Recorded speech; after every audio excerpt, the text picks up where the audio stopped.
everybody, I'm going to make my white fudge peppermint cookies for you.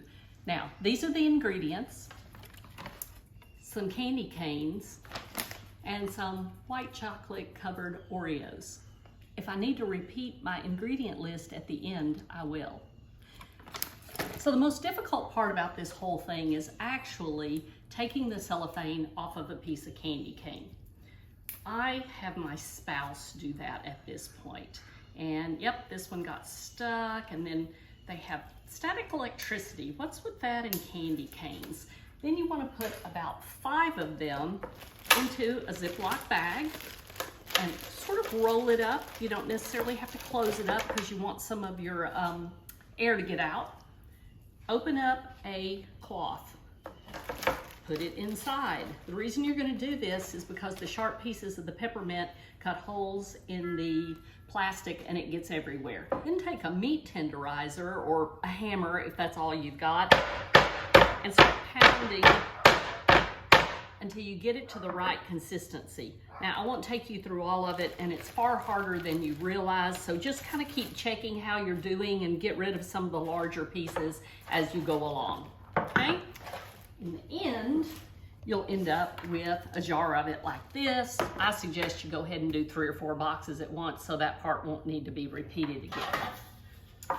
Then you're going to take your fudge covered Oreos and you're going to put them on the pan.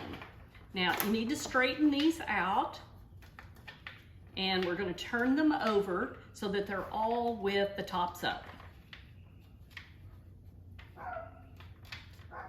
Okay.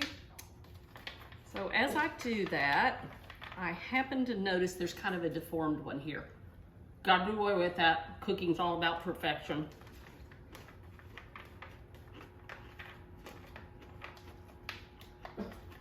And if you'll notice, I'm putting them all down on one end of the cookie sheet. So it's time for me to go over there, and I'm gonna start my oven, okay? We're gonna put it on broil, low, and I'm going to keep the door open. And there's a reason for that. I've learned it over time, is that in a minute when we put these underneath the broiler, what we want to do is to melt the top slightly so that they become sticky. And I found that if you preheat your oven, that the bottoms melt to the pan, and then it's hard to get them off and they don't turn out quite as well. At least it's not as easy. Eventually you can get them all loose from there.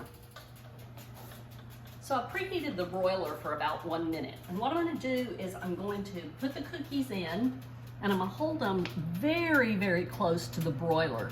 Now, I've tried to decide what to do now in order to time it.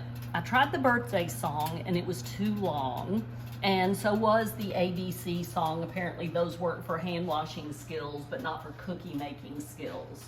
I'm going to just check, oh, maybe 5 more seconds. All right, so you can see that the tops are really, really shiny now. Okay, can you see that? All right, so we're gonna come over here and we're going to put our peppermint on. Now, I've actually found that the best way to do the peppermint part is to just sprinkle. Okay, just right directly on here. I kind of try and get some big pieces on there because David likes those a whole lot, and kind of make it evenly divided around. I put them really close together too so that you don't lose a lot of your peppermint in between the cookies. Okay, that's it. Oh, wait, a little more right there.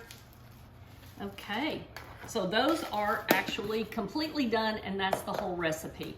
I'm gonna put them in the refrigerator for about 15 minutes to let them get hard so that the crackles will stick to them, and they are delicious. Eventually, after you've tested a few to make sure that it turned out okay, the entire package will fit in a canister this size, and we keep it in the refrigerator because the cookies are better when they're crunchy. So I'm gonna put them in the refrigerator, and they're gonna cool in there for about 15 minutes. But as always, a little something for the cook.